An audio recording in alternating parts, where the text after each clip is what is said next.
கவிதை அன்னை மரியாவின் மீட்பின் திட்டங்கள். அகிலம் போற்றும் அன்னை ஆண்டவனுக்காக அன்பாய் ஏற்றினாள் முதல் திட்டத்தை. அருள் நிறைந்தவளே வாழ்க, ஆண்டவர் உம்முடனே என்ற குரலுக்கு ஆண்டவரின் அடிமை என்றாள். சின்ன பெண் சிந்திக்கவில்லை, சீராய் முடிவெடுத்தாள். மீட்பரை தாங்குவதென்று கண்ணியின் வயிற்றில் கருக்கணிவாய் தாங்கினாள். கணவனான சூசையின் கண்ணி மிகு பாசத்தால் கலக்கமின்றி மீட்பரின் தாயானாள். கோமனை காணிக்கையாக்க கோவிலுக்கு சென்றாள். கோயிலில் சிமியோன் கையில் குழந்தை தாங்கிய கைகள் பேசிய வார்த்தை, உன் நெஞ்சை ஓர் வாசம் ஊடுருவும்.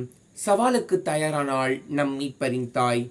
எனக்கு நடப்பதெல்லாம் என் திட்டமல்ல, உன் திட்டம்தான். ஞானத்தில் வளர்த்தெடுத்தாள் தன் மகனை ஞானத்தை காத்து வழிநடத்த. நடக்கும் இடம் எங்கிலும் நற்செய்தினை பறைசாற்ற செயல் வீரருக்கு நற்பரிசு சிலுவை சாவு.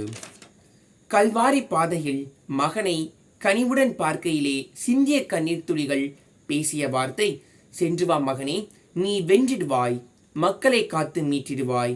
உலகம் காக்க உத்தமன் உயிர் நீத்தார். தம் தாயை சீரனுக்கு தாய் என்றாய். மக்களை காக்க மானுடத்தின் தாயானாள். இறைமையை தாங்கினாள், மடமையை முறியடித்தாள்.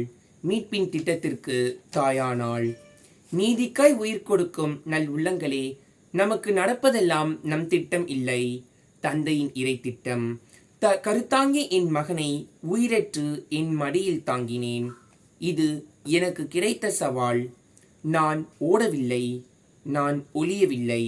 நான் மீட்பின் திட்டத்தில் தியாக திரியானேன். இன்றும் எரிகிறேன் உனக்கு ஒளி கொடுக்க. என் ஒளியில் நீ நடப்பாயா? நன்றி.